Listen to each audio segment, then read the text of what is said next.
ছোট থেকে বড় হলাম, করলাম কোনো ভুল, এই জীবনে ব্যর্থতা হলো ব্যাকুল। আস্তে আস্তে ছোট থেকে বড় হলাম ভাই, হঠাৎ একদিন বিয়ের সম্বন্ধ মুখের আগে চলে এলো, তাই বিয়ের মানুষ দেখিয়ে গেলাম বাজার করতে। বাজার করে এসে ঘরের পাশে থাকলাম বসে, কে কি কথা বলে শুনবো কান দিয়ে।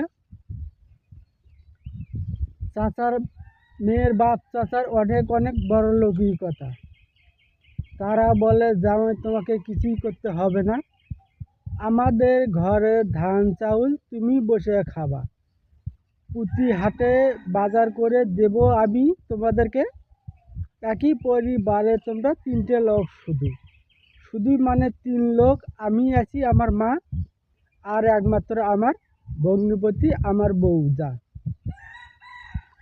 এইভাবে কিছুদিন চলে গেল ভাই, ঘরেতে এসেছি কাল সাপ, তবু তাই এই কাল সাপের সামনে থোয়া যায় না টাকা, এই টাকা আত্মীরে চুরি করে পকেট ফাঁকা।